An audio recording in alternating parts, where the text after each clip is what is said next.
पिछले व्याख्यान में हम लोगों ने सप्तांग सिद्धांत के अंतर्गत सेना या बल के कुछ एक पक्षों पर विचार किया। और जैसा कि हम लोगों ने पिछली बार देखा कि 6 प्रकार के बल यानी 6 प्रकार की सेनाएं भारतीय राजशास्त्र में बताई गई हैं, उनका उल्लेख मैं पिछली बार कर चुका हूँ। एक दूसरी दृष्टि सेना के वर्गीकरण की है जो कि सर्वविदित है कि जो सेना होती थी वो चतुरंगणी सेना होती थी, यानी सेना के 4 अंग माने जाते थे। एक हस्ती सेना यानी हाथी, दूसरी अश्व सेना यानी घुड़सवार, तीसरा रथ और चौथा पदाति यानी पैदल सेना। ये 4 अंग सेना के माने गए हैं। लेकिन शांति पर्व में भीष्म कहते हैं कि सेना के 8 अंग होने चाहिए। अब जब उन्होंने ये बात कही तो इसका आधार क्या है? 4 अंग तो वही हैं जिनका कि मैंने उल्लेख किया, हस्ती सेना, अश्व सेना, रथ सेना और पैदल सेना। और 4 अन्य अंग जो कि भीष्म ने बताए वो हैं विष्टि यानी जो सेना में जो श्रमिक यानी जो जैसे कि जो घायल सैनिक हैं उनको लाने ले जाने का काम करते हैं, या जो दूसरी छोटी मोटी व्यवस्थाएं जो सेना की होती हैं युद्ध के दौरान या युद्ध के उपरांत, उन सब व्यवस्थाओं को करने वाले जो श्रमिक होते हैं उनको विष्टि कहा गया, वो भी सेना के अंग माने गए। फिर नौसेना को भी सेना का अंग माना गया। प्रायः जल मार्गों का उपयोग सैनिक कार्य के लिए या युद्ध कार्य के लिए किया जाता है, तो नौसेना की व्यवस्था भी रहती थी और इसलिए नौसेना भी एक अंग हुई। फिर चर यानी गुप्तचर, जिनकी बहुत बड़ी भूमिका होती थी युद्ध से पहले भी और युद्ध के दौरान भी, कि जो शत्रु के सभी भेदों को या उनकी सभी गतिविधियों पर निगाह रखते थे और उनकी रिपोर्टिंग करते थे। तो इसलिए गुप्तचरों का भी असाधारण महत्व है किसी सेना के संचालन में और युद्ध के संचालन में। तो इसलिए एक अंग चर को भी माना गया और एक अंग देशिक यानी जो पथ प्रदर्शक होते थे, जो कि सेना को किन रास्तों से होकर निकलना है, कहाँ पर उसको रुकना है, कब चलना है, तो इन सब के विषय में जो मार्गदर्शन करते थे जिनको देशिक कहा जाता था, तो ये भी सेना के अंग माने गए हैं शांति पर्व में। तो इसलिए शांति पर्व के अनुसार सेना के 8 अंग होते हैं। लेकिन सामान्यतः हमारे यहाँ राजशास्त्रकारों ने चतुरंगणी सेना का ही उल्लेख किया है। अब इन सभी अंगों की अपनी अपनी महत्ता है, उसके ऊपर भी राजशास्त्रकारों ने विचार प्रकट किए हैं। जैसे कि पैदल सेना के विषय में कहा गया है कि जो सीमांत क्षेत्रों के सैनिक होते हैं वो बड़े वीर होते हैं और वे जान की बाजी लगाकर अपने राजा या अपने राज्य के प्रति समर्पित होकर युद्ध करते हैं। तो जो गांधार प्रदेश के क्षेत्र के जो सैनिक हैं या कंबोज के जो सैनिक हैं या इसी तरह से दक्षिण भारत के अनेक भागों के जो सैनिक हैं, उनको विशेष रूप से वीर और साहसी माना गया। यद्यपि सभी सैनिकों में ये गुण होना चाहिए और सामान्यतः होता भी था, लेकिन फिर भी कुछ क्षेत्रों में वीरता का विशेष तत्व देखने को मिलता है। तो एक तो जो पदाति यानी जो पैदल सेना है उसके विषय में, दूसरा हस्ती सेना के ऊपर बहुत बल दिया गया, क्योंकि ये माना जाता है कि शत्रु नाश करने में हस्ती सेना की विशेष भूमिका होती है। इसलिए कामंदक ने का एक सूत्र है, हस्त प्रधानो विजयो राज्यम, कि अगर किसी राज्य को किसी राजा को विजयी होना है तो अपनी सेना में हाथियों को आगे रखना चाहिए, हाथियों को प्रधानता देनी चाहिए, क्योंकि वो शत्रु नाश करने में बहुत बड़ी भूमिका निभाते हैं। यद्यपि हाथी जो होते हैं वो कभी कभी आत्मघाती भी हो जाते हैं, और भारत में कई ऐसे युद्धों में हमारे अपने राजाओं की पराजय का कारण हाथी थे जो कि उलट के अपनी ही सेना को रौंदने लगे या उसी का नुकसान पहुंचाने लगे। इसलिए लेकिन फिर भी कामंदक ने हाथियों की विशेष महत्ता पर बल दिया है। इसी तरह से जो अश्वारोही हैं, अश्वों की प्रजाति के ऊपर बहुत बल दिया गया कि कहाँ के अश्व श्रेष्ठ होते हैं युद्ध कार्य के लिए या सैन्य कार्य के लिए, इसके ऊपर भी प्रकाश डाला गया है। तो इन पक्षों के ऊपर भी हमारे यहाँ राजशास्त्र में विचार किया गया। फिर सेना मुख्यतः युद्ध का कार्य करती है, तो युद्ध संबंधी कुछ पक्षों के ऊपर भी बल के अंतर्गत विचार किया गया। पहली बात तो यह है कि अगर युद्ध करना आवश्यक ही है राजा के लिए, तो ये निर्णय किया जाए कि युद्ध कब किया जाए, कौन सी ऋतु, कौन सा काल युद्ध के लिए अनुकूल होगा। पहली बात तो यह है कि युद्ध प्रारंभ तो सामान्यतः तभी किया जाना चाहिए या तभी किया जाता था जब शत्रु दुर्बल हो या शत्रु की तैयारी में कोई कमी हो, उसका फ़ायदा उठाकर युद्ध प्रारंभ करना चाहिए। सामान्यतः तो ऐसा होता ही रहा है। लेकिन साथ साथ युद्ध किस ऋतु में प्रारंभ करना उचित होगा, भारतीय राजशास्त्र में इस पर भी विचार किया गया, और उसके लिए विशेष रूप से 2 ऋतुएँ अनुकूल मानी गई हैं, मार्गशीर्ष का महीना और चैत्र का महीना। और हम लोग जानते ही हैं कि जो महाभारत का युद्ध था वो मार्गशीर्ष के महीने में हुआ था, क्योंकि ऋतु की अनुकूलता भी युद्ध के लिए बहुत आवश्यक है। इसके अलावा फिर शिविर, जिनको कि स्कंधागार कहा गया, स्कंधागार शिविर कहाँ लगाए जाएं।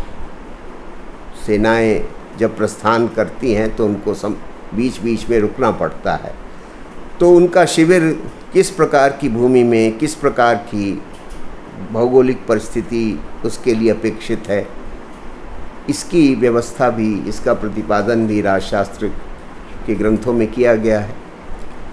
युद्ध स्थल का चयन कि युद्ध कहाँ, क्योंकि युद्ध तो आमने सामने होता था। पक्ष विपक्ष की सेनाएं किसी एक निश्चित स्थान पर एकत्र होती थीं। लंबे समय तक भारत में ये परंपरा चलती रही।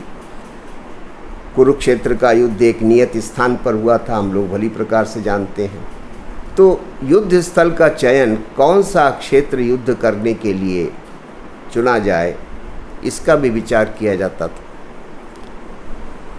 फिर क्योंकि युद्ध के दौरान सैनिक घायल होते हैं और कभी कभी उनकी मृत्यु भी होती है, तो सेना के साथ वैद्यों की और औषधियों की भी समुचित व्यवस्था होनी चाहिए। इसके लिए जो कुछ भी औषधियाँ अपेक्षित हैं, जिस प्रकार के चिकित्सक या जिस प्रकार के वैद्य अपेक्षित हैं, वे भी सेना के साथ रहते थे।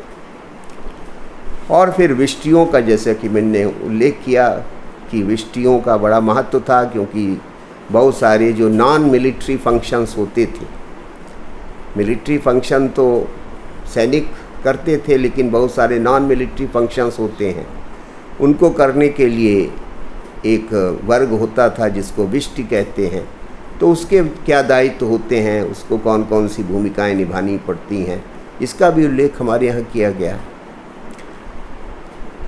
फिर प्राचीन भारत में और बहुत बाद तक भी युद्धों को व्यूह के आधार पर लड़ा जाता था। व्यूह रचना का बहुत महत्व था।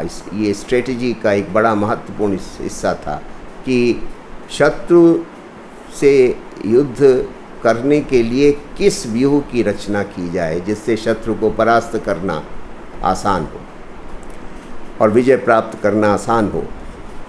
तो इसलिए व्यूह रचना का भी उल्लेख है।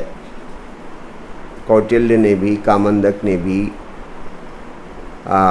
दूसरे अन्य आचार्यों ने भी, और महाभारत में भी, रामायण में भी वाल्मीकि रामायण में भी, महाभारत में भी व्यूह, अनेक प्रकार के व्यूह का उल्लेख है, जैसे कि शकट व्यूह या पद्म व्यूह या वज्र व्यूह या दंड व्यूह या भोग व्यूह, इस तरह से अनेक प्रकार के व्यूह बनाए जाते थे ताकि शत्रु को जाल में फंसाया जा सके और उसको परास्त किया जा सके। तो व्यूह रचना भी बहुत महत्वपूर्ण थी, स्ट्रेटजी थी एक प्रकार की। फिर ये था कि सेना का जो संगठन, जो आर्मी की जो डिवीज़न्स थी नीचे से ऊपर तक, उनके बारे में बहुत विस्तार से वर्णन मिलता है। महाभारत में भी बहुत विस्तार से उसके बारे में वर्णन मिलता है। नीति प्रकाशिका एक ग्रंथ है जिसमें जो सेना की यूनिट्स होती थी उनकी डिवीज़न्स का उल्लेख है क्रमबद्ध तरीके से। जैसे जो सबसे छोटी यूनिट थी सेना की उसको पत्ती कहते थे, पत्ती, जिसमें एक हाथी और एक रथ और 3 घुड़सवार और 5 सैनिक, इनकी जो यूनिट बनती थी वो सबसे छोटी यूनिट थी मिलिट्री ऑर्गेनाइजेशन की, जिसको कि पत्ती कहा जाता था। और फिर इसके ऊपर जो दूसरी यूनिट थी जो कि थोड़ी बड़ी इससे ज़्यादा होती थी उसको सेनामुख कहते थे। सेनामुख के ऊपर गुल्म, गुल्म के ऊपर गण, गण के ऊपर वाहिनी, वाहिनी के ऊपर पूतना, पूतना के ऊपर चमू, चमू से उच्चतर अनीकिनी और अंत में अक्षौहिणी। ये 9 यूनिट्स होती थी क्रमबद्ध तरीके से लोअर से हायर की तरफ। अक्षौहिणी सेना में हज़ारों की संख्या में जो अक्षौहिणी जो यूनिट होती थी, जो कि सबसे बड़ी यूनिट आर्मी की होती थी, उसमें हज़ारों की संख्या में हाथी, हज़ारों की संख्या में रथ, घुड़सवार और लाखों की संख्या में सैनिक होते थे। तो ये डिविज़न्स थीं या यूनिट्स थीं किसी भी सेना में, और ये हमको कौटिल्य के अर्थशास्त्र में भी और कामंदक के नीति शास्त्र में, महाभारत में और दूसरे ग्रंथों में, और उसके बाद बहुत से जो सम्राट हुए, राजा हुए, उनकी लड़ाइयों के जो विवरण मिलते हैं उसमें भी हमको इस प्रकार के सब वृत्तांत प्राप्त होते हैं। जैसे महाभारत के युद्ध में कुल मिलाकर 18 अक्षौहिणी सेनाओं के बीच युद्ध हुआ, 11 कौरवों के पक्ष में और 7 पांडवों के पक्ष में।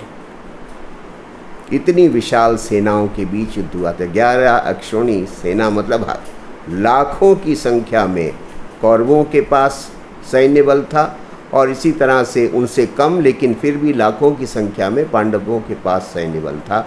18 दिन युद्ध चला। हम कल्पना कर सकते हैं कि कितने बड़े पैमाने पर जनहानि हुई होगी। तो इसलिए अक्षौहिणी जो थी वो सेना की सबसे बड़ी यूनिट होती थी, जिसमें हज़ारों सैनिक और घुड़सवार और हाथी और रथ होते थे। फिर सेना के अस्त्र शस्त्रों का विवरण भी हमें प्राप्त होता है, और ऋग्वेद से लेकर और बाद के तमाम ग्रंथों में अनेक प्रकार के अस्त्र शस्त्रों का वर्णन प्राप्त होता है। उनको बनाने की क्या कला थी इसका विवरण भी मिलता है, उनका उपयोग कैसे किया जाए इसका भी विवरण मिलता है। नीति प्रकाशिका नामक ग्रंथ में 4 प्रकार के अस्त्र शस्त्रों का उल्लेख किया गया। 4 श्रेणियां बताई गई आयुधों की। पहले जो अस्त्र शस्त्र, जो पहले प्रकार के जो आयुध थे उनको मुक्त कहा गया। मुक्त माने जिनको हाथ से छोड़ा जाता था, जैसे बाण है तो उसको छोड़ दिया गया, उसको मुक्त कहा गया। अमुक्त यानी जिसको हाथ में लेकर युद्ध करते थे, जैसे कि तलवार है, भाला है, ये अमुक्त थे, हाथ में ही रखना है, हाथ में ही लेकर उनका उपयोग करना। तो ये अमुक्त आयुध थे। कुछ आयुध ऐसे थे जो कि मुक्त भी थे और अमुक्त भी थे, यानी जिनको हाथ में लेकर भी युद्ध हो सकता था और जिनका प्रक्षेपण करके भी युद्ध कर सकते थे। जैसे कि गदा था, गदा का हाथ में लेकर भी युद्ध हो सकता था और गदा का प्रक्षेपण करके भी युद्ध हो सकता था। तो इनको मुक्तामुक्त कहा गया। ये आयुध जो थे उनको मुक्तामुक्त आयुध कहा गया। और फिर चौथे प्रकार के जो आयुध थे उनको मंत्र मुक्त कहा गया, जो अभिमंत्रित हथियार होते थे, जो कि एक उद्देश्य किसी मंत्र के साथ जिनका उपयोग किया जाता था और वे अपने लक्ष्य सिद्धि को करते थे। तो इनको मंत्र मुक्त। तो नीति प्रकाशिका में इन 4 प्रकार के आयुधों का उल्लेख है। इसके अलावा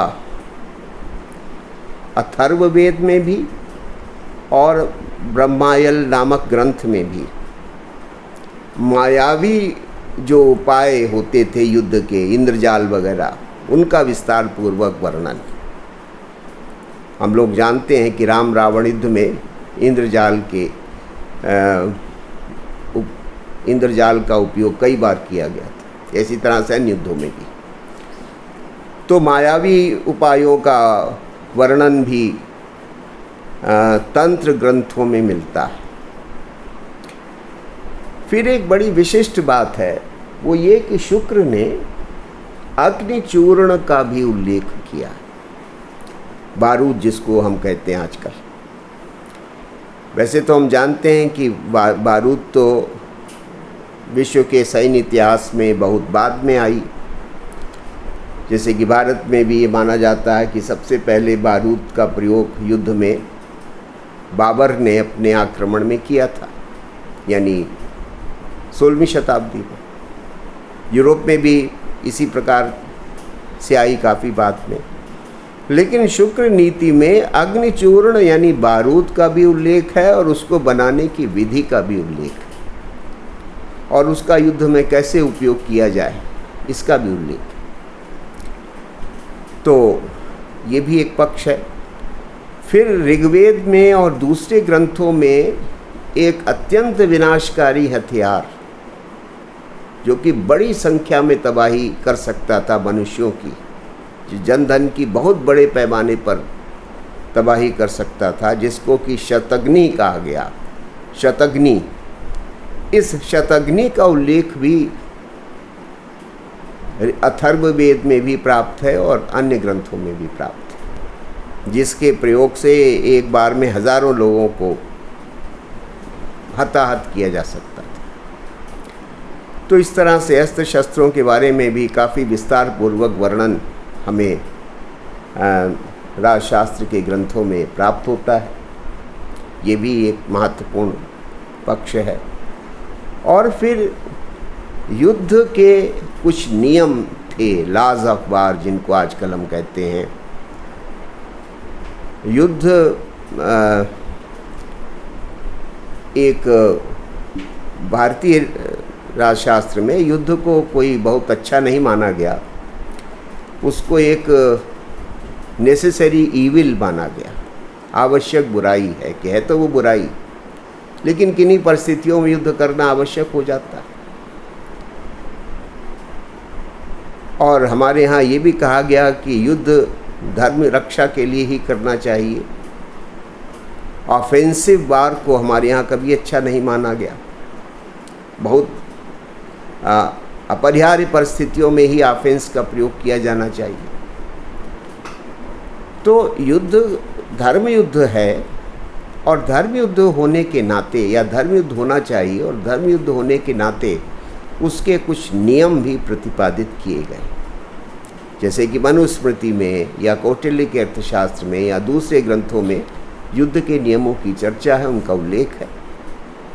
आगे चल के हम लोग जब सप्तांग के अंतिम अंग यानी मित्र का अध्ययन करेंगे, तब भी उसमें इस विषय को देखेंगे कि युद्ध के कुछ नियम प्रतिपादित किए गए ये तो नहीं कि उनका हमेशा पालन ही होता था, प्रायः उनका उल्लंघन भी होता था। महाभारत के युद्ध में भी बहुत सारे युद्ध के नियमों का पालन हुआ, लेकिन कई युद्ध के नियमों का उल्लंघन भी हुआ, ये भी हम भली प्रकार से जानते हैं। तो संक्षेप में जो युद्ध के नियम राजशास्त्र के आचार्यों ने प्रतिपादित किए उसमें ये कि इस अपने समान लोगों से ही युद्ध करना चाहिए, यानी जो पैदल सेना है वो शत्रु की पैदल सेना से युद्ध करे, जो हस्ती सेना है वो शत्रु की हस्ती सेना से युद्ध करे, जो रथी हैं वे शत्रु के रथियों से युद्ध करें। तो समान लोगों से युद्ध करना चाहिए। ऐसा नहीं कि आप जो रथी है वो पैदल सैनिक से युद्ध करने लग जाए। तो एक तो ये था कि अपने समान लोगों से ही युद्ध करना चाहिए। दूसरी बात यह है कि अगर किसी का अस्त्र शस्त्र टूट गया है, गिर गया है, या वो बुरी तरह से घायल होकर भूमि पर गिर पड़ा है, या वो डर के भाग रहा है, जिसको पीठ दिखाना कहते हैं, पीठ दिखा के भाग रहा है, या उसका कवच टूट गया है, तो ऐसी स्थिति में उस पर प्रहार नहीं करना चाहिए। एक नियम ये था कि ऐसी स्थिति में उस सैनिक पर प्रहार नहीं होना चाहिए। कुछ लोग युद्ध के दौरान ऐसे माने गए कि जिनके ऊपर अस्त्र शस्त्र का या बल प्रयोग नहीं किया जा सकता, जैसे कि गाय है, या बालक हैं, बच्चे हैं, या महिलाएं हैं, स्त्रियां हैं,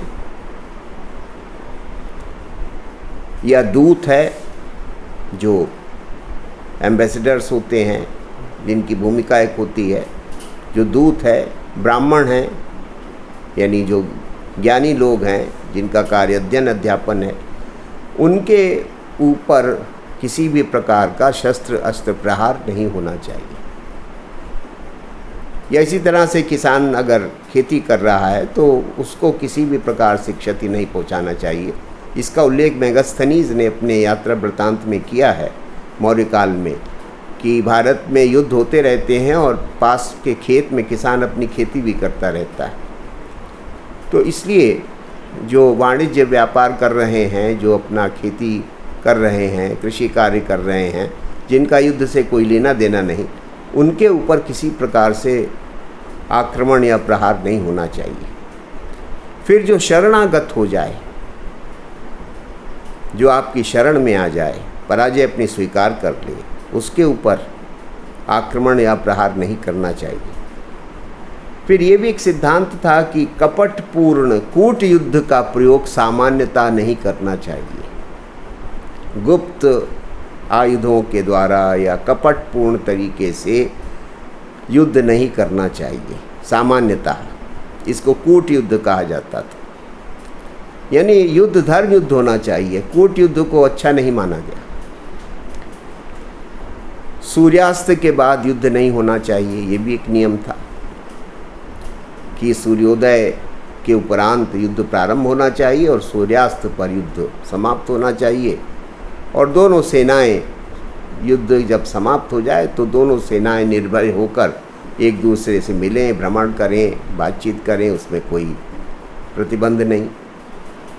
तो ये कुछ एक नियम थे जो कि जिनकी अपेक्षा की जाती थी कि जो युद्धरत पक्ष हैं वे इनका पालन करेंगे। यद्यपि जैसा कि मैंने बताया कि प्रायः इन नियमों का उल्लंघन होता था, और जैसे जैसे समय बीतता गया वैसे वैसे युद्ध के नियमों का उल्लंघन और बढ़ने लगा था। तो ये सप्तांग राज्य का एक अंग है, महत्वपूर्ण अंग है, जिसको बल या सेना या दंड भी कहते हैं। युद्ध के लिए दंड शब्द का भी प्रयोग हुआ है। अब अंतिम जो अंग है सप्तांग राज्य का, वो है मित्र, यानी जिसके अंतर्गत हम अंतर्राष्ट्रीय संबंधों को का अध्ययन करते हैं कि प्राचीन भारत में जो अंतर्राष्ट्रीय संबंध थे उनको किस दृष्टि से देखा गया, तो मित्र जो है वो सप्तांग राज्य का एक अंतिम महत्वपूर्ण अंग है। राज्य के लिए मित्र होना तो आवश्यक है, जैसे कि हमारे अपने सामान्य जीवन में मित्रों का बड़ा महत्व होता है, वैसे राज्य के लिए भी मित्रों का बड़ा महत्व है। जिस राज्य के जितने अधिक मित्र होंगे वो राज्य उतना ही अधिक बलशाली और स्थायी और शांतिपूर्ण रहेगा। इसलिए कौटिल्य ने अर्थशास्त्र में कहा है कि राजा की नीति का सुफल 3 चीज़ें होती हैं, भूमि, सोना और मित्र। यानी वो राजा कुशल है राजनीति में जो इन तीनों का संचय और इन तीनों की वृद्धि कर रहा है, भूमि की और सोने की यानी कोष की और मित्र की। वो एक कुशल और सफल राजा है, ऐसा कौटिल्य ने अर्थशास्त्र में कहा। तो मित्र भी राज्य का एक बहुत ही महत्वपूर्ण अंग है। मित्र या शत्रु, ये 2 ही प्रकार के संबंध सामान्यता हो सकते हैं किसी राज्य के दूसरे राज्य के साथ। तो मित्र और शत्रु 3 प्रकार के माने गए राजशास्त्रकारों के द्वारा। सहज मित्र, कृत्रिम मित्र और प्राकृत मित्र, या सहज शत्रु, कृत्रिम शत्रु और प्राकृत शत्रु। कुछ आचार्यों ने तीसरे वर्गीकरण को नहीं माना। उन्होंने कहा कि नहीं, मित्र या शत्रु 2 ही प्रकार के होते हैं, सहज और कृत्रिम। तो सहज मित्र वे हैं जो कि आपके वंश में जो लोग हैं, आपके वंश से, आपके कुल से जुड़े हुए लोग हैं, विभिन्न प्रकार के घर के नाते रिश्तेदार, तो वो सब आपके सहज रूप से मित्र होंगे।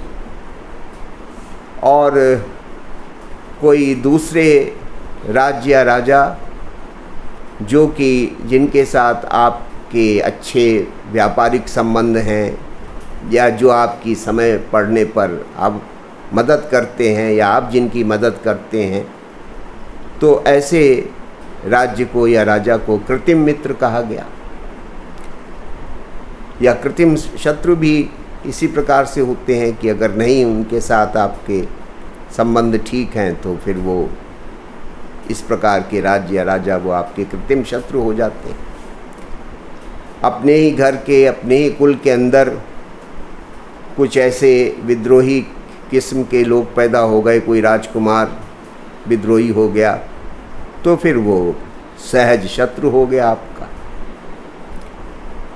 ऐसे भी बहुत सारे दृष्टांत हैं भारतीय राजशास्त्र में कि एक भाई का शत्रु हो गया, उसके राज्यारोहण का विरोधी हो गया। और तीसरे प्राकृत मित्र। प्राकृत मित्र माने आपकी सीमावर्ती जो राज्य है वो सामान्यतः सभी राजशास्त्रकारों ने माना, जैसा कि हम लोग मंडल सिद्धांत में देखेंगे, कि आपकी सीमा से तुरंत लगा हुआ जो राज्य होता है वो आपका सहज शत्रु होता है। उसके साथ कुछ ना कुछ मतभेद, लड़ाई झगड़ा चलता ही रहता है, तो उसको प्राकृत मित्र कहा गया या प्राकृत शत्रु कहा गया।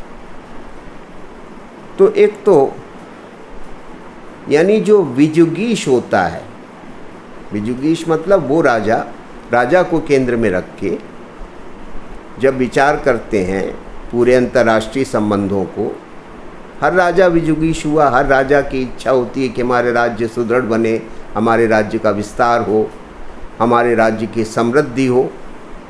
तो विजय का, विस्तार का आकांक्षी तो हर राजा होता है, तो उसको विजुगीष कहते हैं। कामंदक ने विजुगीष को परिभाषित भी किया है।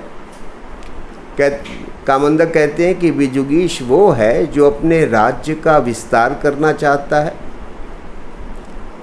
जिसके राज्य में सातों तत्व तो ठीक से काम कर रहे हैं, यानी जो राज्य सप्तांग है और सातों तत्व सातों अंग उसके ठीक से काम कर रहे हैं, जो महोत्साही है, अत्यंत उत्साही है और उद्योगशील है, निरंतर प्रयत्नरत रहता है अपने राज्य को श्रेष्ठ बनाने के लिए, उसको कामंदक कहते हैं कि विजुगीष कहा जाना चाहिए। कौटिल्य ने भी इसी बात को अलग तरीके से दोहराया है। उन्होंने भी विजुगीष के 3 लक्षण बताए हैं। एक तो ये है कि उस राज्य प्रकृतियों से संपन्न होना चाहिए, यानी सातों अंगों से सर्वांग पूर्ण राज्य होना चाहिए, सातों अंग ठीक से काम कर रहे हों, व्यवस्थित हों। तो जो राज प्रकृतियां हैं वे सब भली प्रकार से काम कर रही हों। राजा आत्मसंपद हो।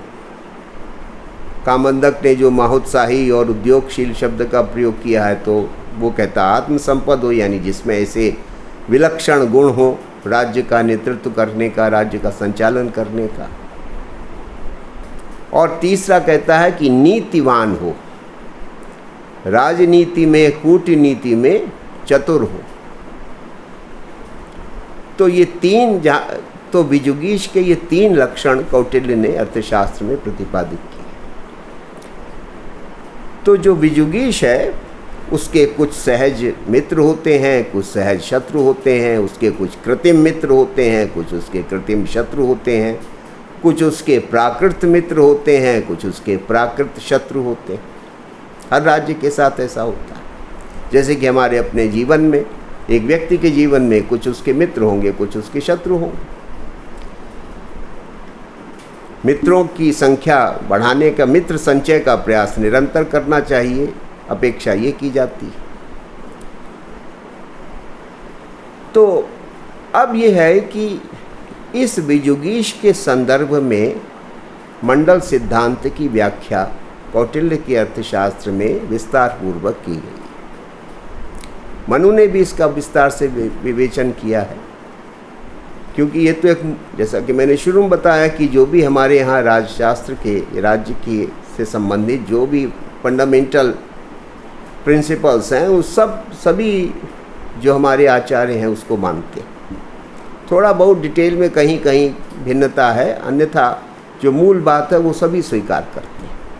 तो मनु भी इस सब मंडल सिद्धांत को स्वीकार करते हैं, कौटिल्य भी, कामंदक भी, और भी उसके पहले के या उनके बाद के जो तमाम आचार्य हुए, सब ने इस सिद्धांत की व्याख्या की है। तो जो मंडल सिद्धांत है वो अंतर्राष्ट्रीय क्षेत्र में राज्य के, यानी राजा के संबंधों का वृतांत देने वाला सिद्धांत है कि अंतर्राष्ट्रीय संबंधों का संचालन कोई राजा किन अवधारणाओं को स्वीकार करके करेगा या करना चाहिए।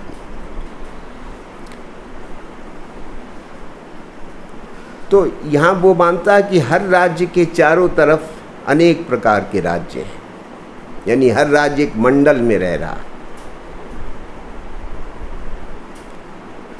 कुछ राज्य उसके सामने हैं, सम्मुख हैं, यानी सामने स्थित है। कुछ राज्य उसके पृष्ठभाग में है, पीछे हैं। कुछ दाहिनी तरफ हैं, कुछ बाईं तरफ हैं। इस तरह से एक मंडल बन जाता है। तो अब इन राज्यों के साथ जो संबंध का स्वरूप होगा वो किस प्रकार का होगा, मंडल सिद्धांत में इसकी व्याख्या की गई है कि विजुगीष जो है वो अपने सम्मुख राज्यों के साथ और अपने पृष्ठभाग में स्थित राज्यों के साथ उसका जो स्वाभाविक संबंध होगा वो किस प्रकार का होगा, जो उसकी नेचुरल रिलेशनशिप होगी वो कैसी होगी। तो वो कहता है कि जो एक विजुगीष के सम्मुख राज्यों में जो राज्य तुरंत उसकी सीमा से लगा होगा, जैसे अगर हम भारत को केंद्र में रख के, आज के भारत को केंद्र में रख के दक्षिण की तरफ देखें तो श्रीलंका एकदम हमारे सीमा से लगा हुआ राज्य, वो सम्मुख राज्य हुआ। और अगर हम उत्तर में देखें तो पाकिस्तान या चीन, ये एकदम हमारे पृष्ठभाग में हमारी सीमा से तुरंत लगे हुए है ना। मतलब they are the nearest neighbours of India. सामने श्रीलंका और पीछे पाकिस्तान और चाइना। तो इनके साथ हमारा संबंध कैसा होगा, जो नेचुरल रिलेशनशिप है वो किस प्रकार की होगी। तो हमारे जो आचार्य हैं वो कहते हैं कि सम्मुख राज्य के साथ हमेशा जो संबंध होता है वो कटुता का होता है, मतभेद का होता है, कोई ना कोई विवाद का होता है। इसलिए वो सामान्यतः हमारा शत्रु होता है, अरि होता है।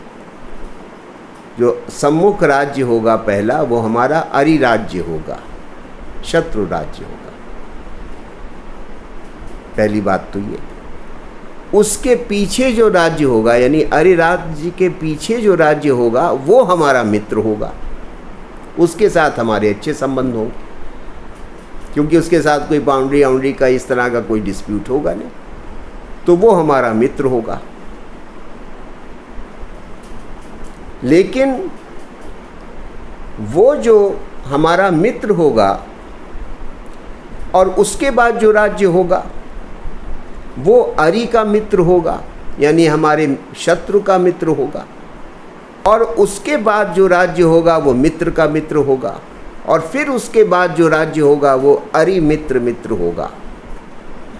ये सम्मुख राज्यों की स्थिति इस प्रकार की होती है। यानी जो सम्मुख राज्य होंगे, अब हम अगर मानचित्र में देखें तो देखेंगे कि भाई श्रीलंका है, श्रीलंका के बाद कोई दूसरा राज्य है, फिर कोई उसके बाद दूसरा राज्य है। इस तरह से इस क्रम में अगर हम देखते चले जाएं तो ये मंडल सिद्धांत समझ में आ जाता है।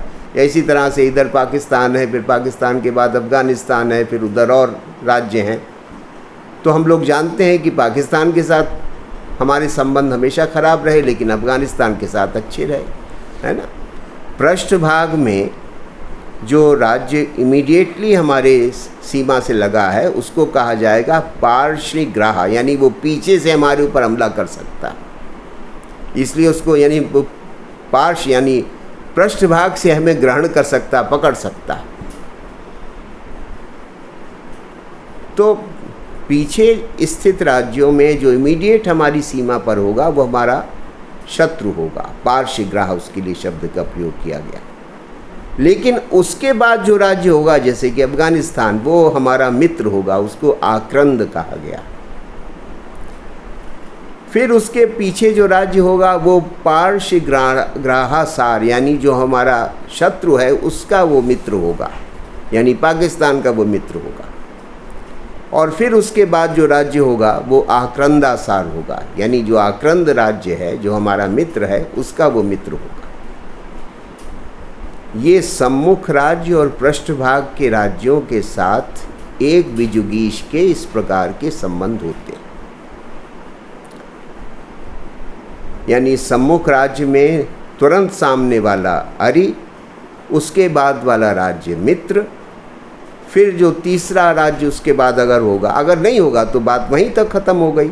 लेकिन अगर आगे भी भौगोलिक विस्तार है तो फिर जो तीसरा राज्य होगा अरि मित्र होगा, यानी हमारे शत्रु का मित्र होगा। फिर जो होगा वो हमारे मित्र का मित्र होगा, उसको मित्र कहा गया। और फिर अगर कोई राज्य होगा तो वो हमारे शत्रु के मित्र का मित्र होगा। अरि मित्र उसको कहा गया। ये सम्मुख राज्य का वर्णन है। और जो पृष्ठभाग के राज्य हैं उनमें जो इमीडिएटली हमारे पीछे राज्य होगा वो हमारा शत्रु होगा, यानी पार्श्वग्राह होगा। उसके बाद का जो राज्य होगा वो आक्रंद होगा, यानी हमारा मित्र होगा। उसके बाद वाला राज्य जो पार्श्वग्राह है उसका मित्र होगा, यानी हमारे शत्रु का मित्र होगा। और उसके बाद वाला राज्य हमारे मित्र का मित्र होगा। तो ये एक तो ये है कि सम्मुख राज्य और पृष्ठभाग में राज्य, उनके साथ हमारे जो स्वाभाविक संबंध होंगे वो कैसे होंगे। अब सवाल ये है कि मान लिया कोई ऐसा राज्य है जो कि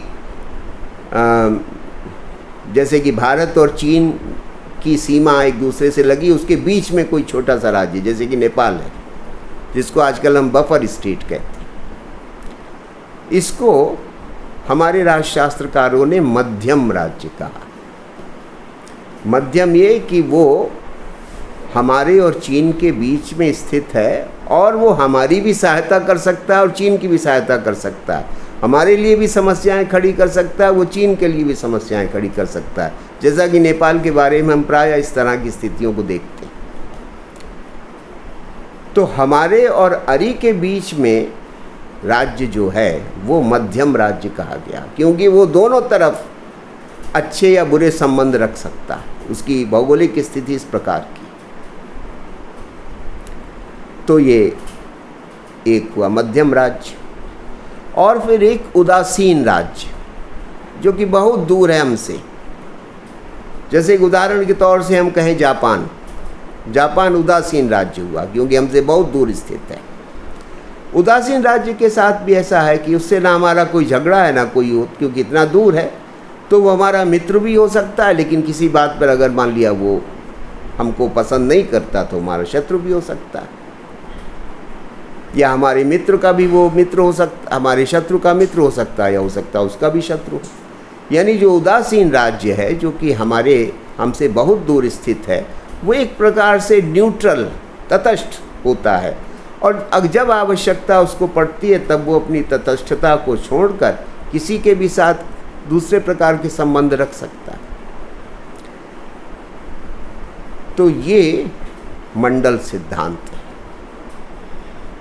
यानी कौटिल्य ने 12 जो हैं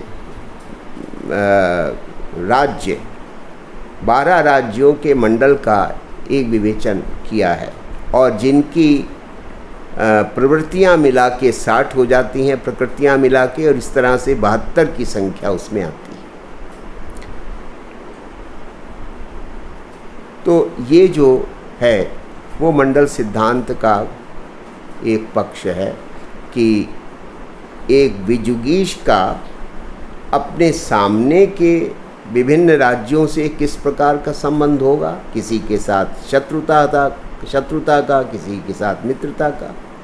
इसी प्रकार से अपने पृष्ठभाग के राज्यों के साथ उसका किस प्रकार का संबंध होगा। कोई दूसरा राज्य है जो कि हमारे और हमारे पड़ोसी राज्य के बीच में अवस्थित है, उसके साथ क्या संबंध होगा। और फिर दूसरे जो राज्य हैं जो कि विश्व में अलग अलग जगह पर दूर दराज स्थित हैं, उनके साथ हमारा क्या संबंध होगा। इनकी सबकी व्याख्या मंडल सिद्धांत के द्वारा की जाती है। अब इसको मंडल सिद्धांत, ये जो कुछ हमने पढ़ा, इससे कुछ निष्कर्ष निकलते हैं, लेकिन उन निष्कर्षों को हम लोग अब अगली बार देखेंगे।